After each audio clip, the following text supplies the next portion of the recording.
Eliane, bom dia. Bom dia, Raíssa, Carolina, ouvintes. Bom dia, Eliane, bem-vinda. Bom, já o TSE retoma o julgamento que pode tornar o ex-presidente Bolsonaro inelegível pelas próximas eleições. Tem bastante coisa em jogo, inclusive se a gente vai ter pedido de vista, se a gente vai ter uma sessão que vai transbordar para amanhã. O que está aí nesse escopo e nos bastidores? Olha, Carolina, no primeiro momento, né, a previsão era de um pedido de vistas do Cássio Nunes Marques, que, como a gente sempre lembra, é o ministro mais bolsonarista, tanto do Supremo quanto do TSE. Mas isso foi sendo esvaziado. A previsão agora é de que o Nunes Marques faça um voto de condenação, mas pedindo uma pena mais leve. Essa é a previsão, nunca se sabe. Né? Também tinha aí a previsão de o primeiro-ministro a votar depois do corregedor, depois do relator, que é o ministro Raul Araújo, também pudesse pedir vistas, porque o próprio Jair Bolsonaro lançou essa dúvida no ar. Mas o Raul Araújo teve chances de, no primeiro dia de julgamento, pedir vistas, deram a palavra a ele e ele simplesmente não pediu vistas. Podia ter pedido já. Se ele deixou o voto para hoje, é muito provável que não peça vistas. Então, a dúvida é primeira dúvida, se o julgamento vai ser 6-1 ou 5-2, como é que vai ser isso?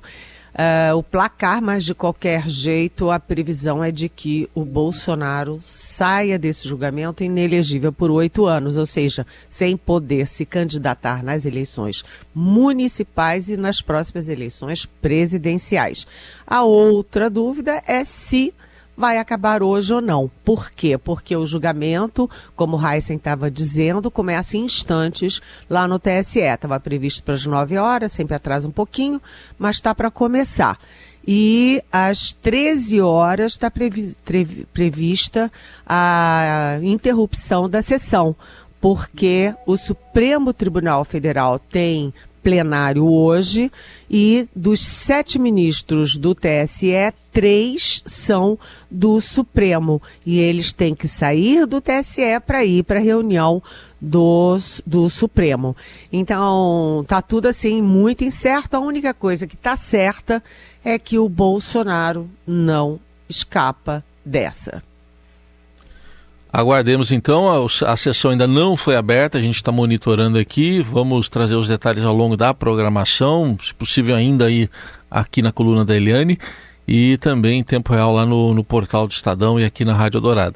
Mas, né, Eliane, como você falou, a condenação que é tida como certa até por gente do próprio partido dele, já tem aliado, por exemplo, preparando projeto de anistia? Pois é mais um furo do nosso Estadão.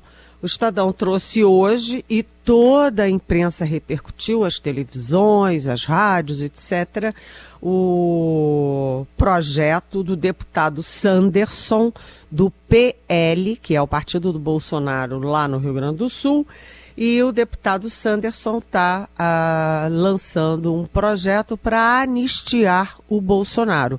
Na verdade, o projeto dissimula isso, porque é para anistiar os candidatos de 2022 que foram cassados, foram barrados pela Justiça Eleitoral. Então, só ficam de fora os que, por exemplo, forem acusados de tortura, terrorismo, crime hediondo e racismo. Os outros podem livrar a cara, mas as chances desse projeto ir adiante são chances muito pequenas. Isso é uma bolha da bolha bolsonarista, porque a Câmara e o Senado não vão rasgar as vestes para salvar o Bolsonaro, para anistiar o Bolsonaro.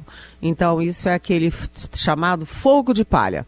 Lança-se, todo mundo discute, todo mundo chama atenção, todo mundo fica indignado e depois a coisa não anda. A sensação é essa.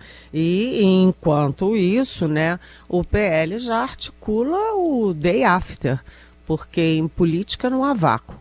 né? Não há vácuo em política. Se o Bolsonaro não pode ser candidato, providencia-se um candidato. E o Bolsonaro, sem mandato, sem condições de ser candidato, tá? A tendência dele vai reunir não sei quantos na próxima manifestação dele, no próximo palanque. Depois menos, porque aí o foco sai dele e vai para quem projeta o futuro. Isso é a tradição da política. O nome é forte, né? Bolsonaro é um nome forte. O bolsonarismo veio para ficar, porque representa uma parte significativa da sociedade, mas não em torno do próprio Bolsonaro. Essa é a tendência. De qualquer jeito, o PL trabalha para que ele seja o grande cabo eleitoral, tanto no ano que vem, quanto daqui a 2 anos na eleição presidencial.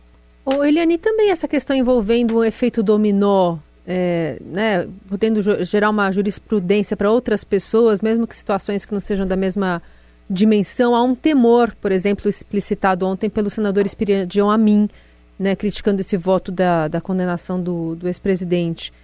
Isso, de alguma forma, pode também já estar gerando articulações por aí em Brasília? O que você pode contar para a gente? Na verdade, essa jurisprudência começou na eleição de 2018, quando o TSE cassou o mandato do deputado Francisquini, bolsonarista de 4 costados, exatamente por difundir fake news nas eleições, na campanha dele. Então, essa decisão contra o Francisquini, inclusive, vem sendo usada agora contra o Bolsonaro, né? O Bolsonaro apenas vai jogar luzes sobre isso. E aquele efeito dominó é para quem faz fake news. Quem ataca a urna eletrônica, quem ataca o TSE, quem ameaça as instituições. Portanto, eu acho que o ex-governador de Santa Catarina e agora senador, o senador, como é que é o nome dele? Esperidião Amin. Esperidião Amin, do PP. Que aliás é um homem muito inteligente, muito preparado. Eu acho que o Esperidião Amin deveria temer, porque quem comete esse tipo de crime, porque a maioria imagina-se que não cometeu, portanto não tem que ter medo. Se é um dominó a favor da democracia, a favor de campanhas limpas e contra fake news e jogo sujo. Seguimos com o Jornal Eldorado e análise política direto de Brasília com Eliane Cantanhede. Agora vamos falar sobre o censo do IBGE, vários dados divulgados ontem e outros ainda virão como desdobramento. Mas, Eliane, chama atenção menos brasileiros do que o esperado nas projeções do próprio IBGE, e esse sobe e desce de capitais em termos de população, que tem algumas das capitais, muitas capitais, Rio de Janeiro, por exemplo, perdeu habitantes, como outras capitais também perderam. Pois é, você sabe que é impressionante o resultado desse censo, porque a expectativa dos especialistas era de que o Brasil chegasse a 207 até 209 milhões de habitantes, mas o censo apurou 203 milhões. E aí tem aí muita divergência sobre os motivos. Um dos motivos, né, o Bolsonaro foi cortando os recursos do censo, ele não dava a menor bola para censo, para ciência, né, para tecnologia, para estatística, e ele foi cortando.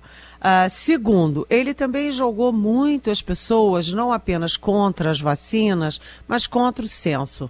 Ele induzia o medo dos pesquisadores, então muita gente não quis dar entrevistas, não quis participar da pesquisa. Outra coisa, segundo os especialistas, um prazo ideal seria de 3 meses e o censo durou, a apuração, né, durou 10 meses. Então, nesse tempo todo, enfrentou o fim da pandemia, né, com muita gente, muita migração, gente que estava no interior voltando para suas casas, estava num sítio voltando para suas casas, etc.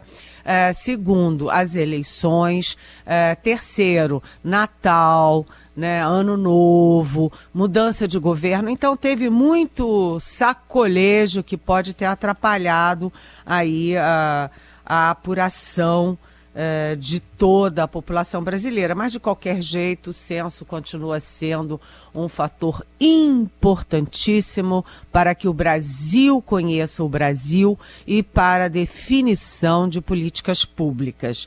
Então, tem aí, né, a dúvida sobre a população exata do Brasil, mas a outra surpresa é muito curiosa, porque Brasília passou a ser a terceira maior cidade do país, maior capital do país.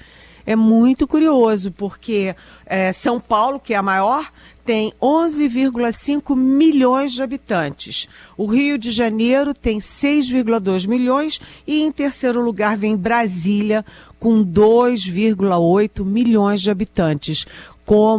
Assim como Salvador, que era a terceira capital, perdeu 10% da população, Brasília ganhou 10%, quase 10% de população entre 2010 e 2022. Então, veja só, Brasília é uma cidade burocrática, é uma cidade que não tem indústria e mesmo assim atrai muita gente pobre do Nordeste, do Norte, do Centro-Oeste para tentar melhorar de vida. É curioso isso. E do ponto de vista de planejamento urbano é muito complicado, complexo, porque Brasília, como todo mundo sabe, é uma cidade planejada. E planejada para ser burocrática e pequena, né? E ela virou um mundo, né? Brasília é imensa. Agora, uma outra curiosidade é que aqui em Brasília, as pessoas que moram nos lugares diferentes fazem uma distinção de Brasília, que é o centro, né, da capital, onde tem os ministérios, é o tal do avião, Asa Sul, Asa Norte, é o plano piloto do Lúcio Costa e do Oscar Niemeyer. E o resto é cidade satélite. As outras são cidades satélites, mas no censo, o censo considera tudo isso a mesma organização urbana. Portanto, junta tudo como a mesma cidade, como as cidades satélites sendo bairros, né, como é em São Paulo, Rio, por exemplo.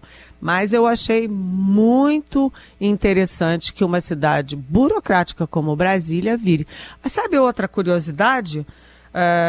A maior favela do Brasil era a Rocinha, no Rio de Janeiro. O Rio de Janeiro que é o campeão de favelas. Mas a maior favela do país hoje é na capital da República, é aqui em Brasília e se chama Sol Nascente.